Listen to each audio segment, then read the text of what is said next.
IPL 2025లో భాగంగా లక్నోలోని Ekana stadium వేదికగా LSG Punjab జట్ల మధ్య జరిగిన మ్యాచ్లో లక్నో జట్టు 8 వికెట్ల తేడాతో సొంత గడ్డపై ఘోర పరాజయాన్ని చవిచూసింది. ఈ మ్యాచ్లో పంజాబ్ జట్టు ఫీల్డింగ్లో కొద్దిగా తడబడిన బ్యాటింగ్, బౌలింగ్లో మాత్రం టాప్ క్లాస్ పర్ఫార్మెన్స్ చేసి ఈ సీజన్లో వరుసగా 2 విజయాలు సాధించి ఆడిన 2 మ్యాచ్ల్లోనూ విజయాన్ని అందుకుంది. శ్రేయస్ అయ్యర్ కెప్టెన్సీలో పంజాబ్ జట్టు దశ తిరిగినట్లు కనబడుతుంది. ప్రతి సీజన్లోనూ గమ్యం లేని పడవలాగా ప్రయాణించే పంజాబ్ జట్టు ఈ సీజన్లో లక్ష్యం ఉన్న మిస్సైల్ లాగా దూసుకెళ్తుంది.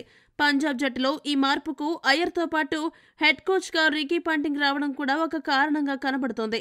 ఇక లక్నో జట్టు విషయానికి వస్తే ఆ జట్టును ఓడించాలంటే బయట వాళ్లు అవసరం లేదు, మాకు మేమే చెత్త నిర్ణయాలు తీసుకుని ఓడిపోతాం అని మరొకసారి నిరూపించారు. గత మ్యాచ్లో అద్భుతంగా బౌలింగ్ చేసిన ప్రిన్స్ యాదవ్ను ఈ మ్యాచ్లో తీసుకోలేదు. 3 స్పిన్నర్లు అనే ప్లాన్తో లక్నో బరిలోకి దిగింది. కానీ ఆ ప్లాన్ మిస్ఫైర్ అయింది. ఉన్న 2 ఫాస్ట్ బౌలర్లు శార్దుల్ ఠాకూర్, ఆవేశ్ ఖాన్ ఆరంభంలో పూర్తిగా గతి తప్పిన బౌలింగ్ చేయడంతో లక్నో జట్టు ఓటమి పవర్ ప్లేలోనే కన్ఫర్మ్ అయింది. దీనికి తోడు రిషబ్ పంత్ అయితే ఆఫ్ ఫామ్లో ఉండడం, మార్ష్, మిల్లర్ ఇద్దరు బ్యాటింగ్లో విఫలమవడం కూడా ఆ జట్టు విజయావకాశాలను దెబ్బతీసింది. అలా ఈ మ్యాచ్లో లక్నో జట్టు అన్ని విభాగాల్లోనూ ఫెయిల్ అయ్యి ఓటమిని కొని తెచ్చుకుంది. ఈ భారీ విజయం సాధించడం ద్వారా పంజాబ్ వరుసగా 2వ మ్యాచ్లో కూడా గెలుపును నమోదు చేసి 4 పాయింట్లకి చేరుకుని మెరుగైన నెట్ రన్ రేట్ కూడా సాధించడంతో టేబుల్లో 5వ స్థానం నుండి 2వ స్థానానికి దూసుకుని వెళ్లింది. ఈ సీజన్లో శ్రేయస్ అయ్యర్ నాయకత్వంలోని పంజాబ్ జట్టు చాలా పటిష్టంగా కనబడుతుంది. మరోవైపు లక్నో జట్టు దారుణ ఓటమి కారణంగా 3వ స్థానం నుండి ఏకంగా 6వ స్థానానికి దిగజారిపోయింది. పంత్ సేన త్వరగా వారి లోపాలను సరిచేసుకోకపోతే ఇటువంటి మరిన్ని దారుణ ఓటములు వారికి తప్పవు.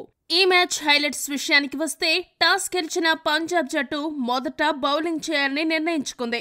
ఓపెనర్గా అసాధారణ ఫామ్లో ఉన్న మిచెల్ మార్ష్ మొదటి ఓవర్లోనే హర్షదీప్ బౌలింగ్లో గోల్డెన్ డక్అవుట్ అయ్యాడు.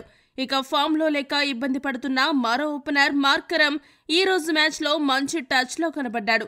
బౌండరీలతో విరుచుకుపడుతూ ఫెర్గూసన్ బౌలింగ్లో సిక్సర్ బాది డేంజరస్గా కనబడ్డాడు.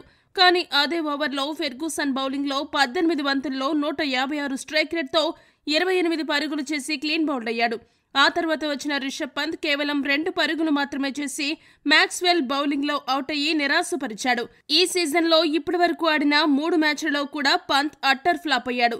పంత్ పై కెప్టెన్సీ ప్రతికూల ప్రభావం చూపుతుంది. దానికి తోడు 27 కోట్లు పెట్టి అత్యంత ఎక్కువ ధరకు అమ్ముడుపోవడం కూడా పంత్ని ఒత్తిడికి గురిచేస్తున్నట్లుంది. ఆ ఒత్తిడే పంత్ బ్యాటింగ్ను నాశనం చేస్తుంది. పంత్ ఇలానే గనుక ఆడితే అది మిగతా జట్టుపై ప్రభావం పడుతుంది. కాబట్టి పంత్ రాబోయే మ్యాచ్లోనైనా తన ట్రేడ్ మార్క్ బ్యాటింగ్తో విరుచుకుపడాల్సిన అవసరం ఉంది. ఇక ఒకవైపు వరుసగా వికెట్లు పడుతూ ఉండడంతో 1 డౌన్ బ్యాటర్ నికోలస్ పూరన్ కూడా ఆరంభంలో నెమ్మదిగా బ్యాటింగ్ చేశాడు. కొద్దిసేపటి తర్వాత పూరన్ చాహల్ బౌలింగ్లో సిక్సర్లు, బౌండరీలతో విరుచుకుపడుతూ గేర్లు మారుస్తూ స్కోర్ బోర్డును పెంచే ప్రయత్నం చేశాడు. చాహల్ బౌలింగ్లో 14 పరుగులు, స్టోయినిస్ బౌలింగ్లో 11 పరుగులు రాబట్టి మంచి ఊపి మీద కనబడ్డ నికోలస్ పూరన్ అర్ధ సెంచరీ చేస్తాడనుకునే లోపే 30 బంతుల్లో 147 స్ట్రైక్ రేట్తో 44 పరుగులు చేసి చాహల్ బౌలింగ్లో భారీ షాట్కు ప్రయత్నించి అవుట్ అయ్యాడు. ఆ తర్వాత వచ్చిన మిల్లర్ ది కిల్లర్ నెమ్మదిగానే బ్యాటింగ్ మొదలుపెట్టాడు. మిల్లర్ మధ్య ఓవర్లలో ఆదుకుంటాడేమో అనుకుంటే 18 బంతుల్లో 19 పరుగులు చేశాక మార్కో జాన్సన్ బౌలింగ్లో అవుట్ అయ్యాడు. దీంతో ఎల్ఎస్జీ జట్టు 119 పరుగులకే 5 వికెట్లు కోల్పోయింది. ఇక ఆ తర్వాత క్రీజ్లకు వచ్చిన అబ్దుల్ సమద్ మొదటి బంతికే సిక్సర్ కొట్టి తన బ్యాటింగ్ ఎలా ఉండబోతుందో క్లారిటీ ఇచ్చాడు. ఇక 4వ స్థానంలో వచ్చిన బదోని నెమ్మదిగా ఆడుతూనే యాంకర్ రోల్ పోషిస్తూ స్కోర్ బోర్డును ముందుకు కదిలించాడు. పూరన్, మిల్లర్లతో భాగస్వామ్యం నెలకొల్పిన బదోని ఆ తర్వాత అబ్దుల్ సమద్కు కూడా అండగా నిలిచాడు. వీరిద్దరూ కలిసి డెత్ ఓవర్లలో హిట్టింగ్ చేస్తూ స్కోర్ వేగాన్ని పెంచారు. ముఖ్యంగా ఎస్ఆర్హెచ్లో ఉన్నప్పుడు పిల్లిలా బ్యాటింగ్ చేసిన సమద్ ఎల్ఎస్జీకి వెళ్లిన తర్వాత చిరుతపులిలా బ్యాటింగ్ చేస్తూ అదే ఫామ్ను ఈ మ్యాచ్లో కూడా కొనసాగించాడు. 18వ ఓవర్లో సమద్ 3 ఫోర్లు, 1 సిక్సర్ కొట్టడంతో బౌలర్ హర్షదీప్కి బీపీ పెరిగిపోయి నా బౌలింగ్లోనే కొడతావా అని అసహనం కూడా వ్యక్తం చేశాడు. సమద్, బదోని ఇద్దరు కలిసి 6వ వికెట్కు 47 పరుగుల భాగస్వామ్యం నెలకొల్పిన తర్వాత 20వ ఓవర్లో 33 బంతుల్లో 41 పరుగులు చేసిన బదోని హర్షదీప్ సింగ్ బౌలింగ్లో అవుట్ అయ్యాడు. అదే ఓవర్లో హర్షదీప్ తెలివిగా వికెట్లకు దూరంగా బౌలింగ్ చేసి 12 బంతుల్లో 225 స్ట్రైక్ రేట్తో 27 పరుగులు చేసిన సమద్ కూడా అవుట్ చేసి రివెంజ్ తీర్చుకున్నాడు. అలా హర్షదీప్ చివరి ఓవర్లో అద్భుత బౌలింగ్తో లక్నో స్పీడ్కు బ్రేకులు వేశాడు. ఈ మ్యాచ్లో లక్నో జట్టు 20 ఓవర్లకు గాను 7 వికెట్లు నష్టపోయి 171 పరుగులు చేయగలిగింది. పంజాబ్ బౌలర్ల విషయానికి వస్తే హర్షదీప్ సింగ్ 10కి పైగా సగటుతో పరుగులు సమర్పించుకున్న 20వ ఓవర్లో అద్భుతంగా బౌలింగ్ చేయడంతో పాటు 3 వికెట్లు పడగొట్టి టాప్ వికెట్ టేకర్గా నిలిచాడు. మిగిలిన బౌలర్లలో Ferguson, Maxwell, Marco Jansen, Chahal చెరొక వికెట్ను దక్కించుకున్నారు. 172 పరుగుల విజయ లక్ష్యంతో బరిలోకి దిగిన పంజాబ్ జట్టుకు ఓపెనర్ ప్రభ్ సిమ్రాన్ సింగ్ మెరుపు ఆరంభాన్ని అందించాడు. 200కి పైగా స్ట్రైక్ రేట్తో ప్రభ్ సిమ్రాన్ సింగ్ బ్యాటింగ్ చేస్తూ పవర్ ప్లేలో పవర్ఫుల్ స్టార్ట్ ఇచ్చాడు. మరో ఓపెనర్ ప్రియాంష్ ఆర్య నెమ్మదిగా బ్యాటింగ్ చేస్తూ స్కోర్ వేగాన్ని పెంచాలని అనుకుని 9 బంతుల్లో 8 పరుగులు చేసి దిగ్వేష్ రతి బౌలింగ్లో భారీ షాట్కు ప్రయత్నించి అవుట్ అయ్యాడు. ఆ తర్వాత వచ్చిన one down batter Shreyas Iyer మరో ఎండ్లో యాంకర్ రోల్ పోషించగా ప్రభ్ సిమ్రాన్ సింగ్ మాత్రం దూకుడుగానే బ్యాటింగ్ చేస్తూ పవర్ ప్లేలో స్కోర్ వేగాన్ని పెంచాడు. పవర్ ప్లే ముగిసే ముందు రవి బిష్ణోయ్ వేసిన 6వ ఓవర్లో ప్రభ్ సిమ్రాన్ సింగ్ 15 పరుగులు రాబట్టడంతో పంజాబ్ జట్టు పవర్ ప్లే ముగిసే సమయానికి 1 వికెట్ నష్టపోయి 62 పరుగులు చేయగలిగింది. చూస్తుండగానే ప్రభ్ సిమ్రాన్ సింగ్ 23 బంతుల్లో 217 స్ట్రైక్ రేట్తో అర్ధ సెంచరీ పూర్తి చేసుకుని పంజాబ్ గెలుపును ఖాయం చేశాడు. ప్రభ్ సిమ్రాన్ సింగ్ చివరి వరకు క్రీజులో ఉండి మ్యాచ్ను ముగిస్తాడని అనుకునేలోపు 34 బంతుల్లో 203 స్ట్రైక్ రేట్తో 69 పరుగులు చేసి అవుట్ అయ్యాడు. దిగ్వేష్ రతి బౌలింగ్లో ప్రభ్ సిమ్రాన్ సింగ్ భారీ షాట్కు ప్రయత్నించగా బౌండరీ లైన్ వద్ద బధోని అద్భుతంగా బంతిని పట్టుకున్నాడు.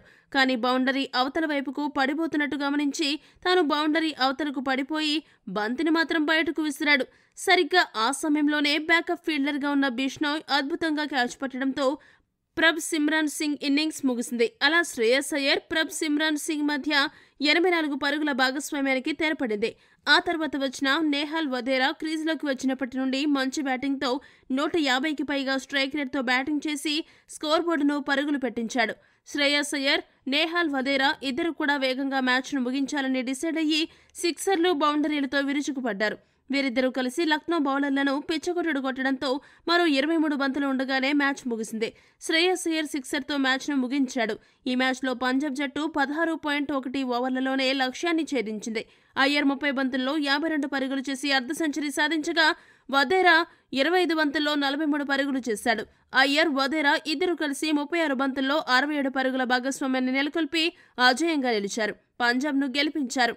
లక్నో బౌలర్ల విషయానికి వస్తే దిగ్వేష్ రతి ఒక్కడే 2 వికెట్లు తీసి 4 ఓవర్లకు గాను 30 పరుగులిచ్చి అత్యంత తక్కువ ఎకానమీతో బౌలింగ్ చేశాడు. ఈ ఒక్క లక్నో బౌలర్ మినహా ఏ బౌలర్ కూడా వికెట్లు తీయలేదు. పరుగులను కూడా నియంత్రించలేకపోయారు. దీంతో పంజాబ్ జట్టు ఆడుతూ పాడుతూ విజయాన్ని అందుకుంది. ఈ వీడియో గనక మీకు నచ్చినట్టయితే లైక్, షేర్, కామెంట్ చేయండి. మరిన్ని స్పోర్ట్స్ అప్డేట్స్ కోసం మా ఛానల్ను సబ్స్క్రైబ్ చేసుకోండి.